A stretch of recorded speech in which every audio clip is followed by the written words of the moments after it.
In last video series, you have to see the water jet machining processes. So in this water jet machining process, mainly the conducting medium is the water. Water is the main conducting medium. The tool is the nozzle. So nozzle main purpose is this high velocity and high force. That is a very important one. So the main purpose is the tool, and tool purpose is to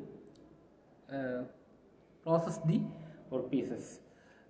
That is important. Okay, and my workpieces is the drilling workpieces or surface finish workpieces. So surface finish means that is the roughness surfaces is converted into the smooth surfaces. That is our target. Okay, so unwanted particles also easily removed from the above surfaces. For example, I have taken this over surfaces means the highly forced water is directly on the forced to strike the workpieces. So some more drilling operations means drillings, and also like the surface cleaning is also perfectly done in our water jet machining process. The same process will be done in the abrasive jet machining process also.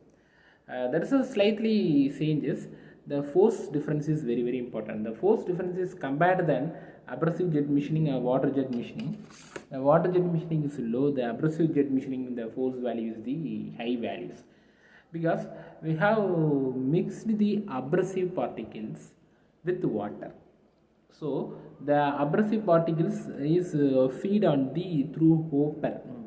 So in this working setup, as usual, the water tank and the water pipe FRL units, next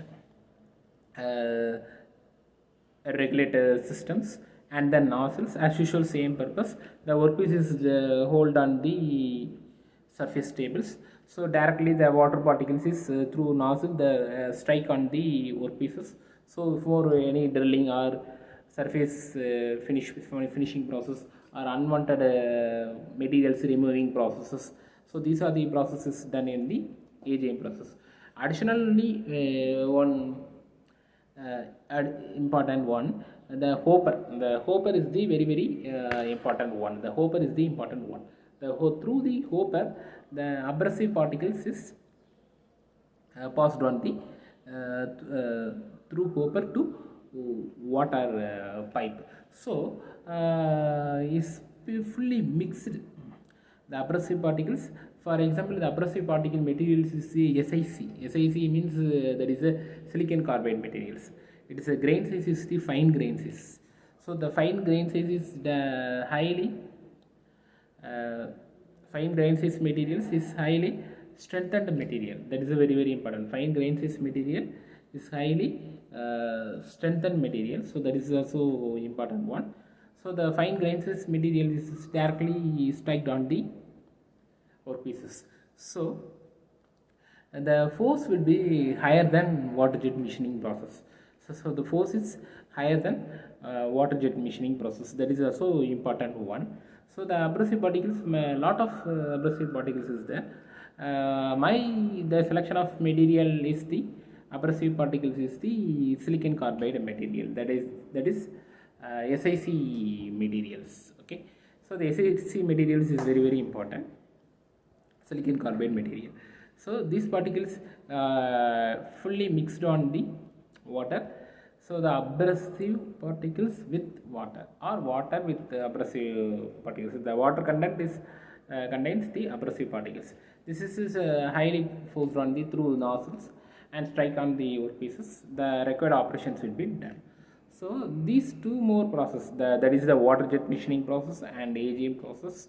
So these are the two processes, best example for the non-traditional process. In next month video series, you have to see the IBM process, LBM process. I already told the last video the lot of non-traditional or unconventional process. So in this process, see the upcoming video series.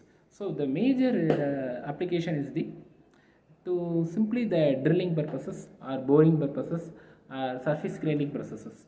Is low grade materials or low strength material or average material. So average strength materials for example below 100 megapascal strengthening materials will be mainly applied on this process.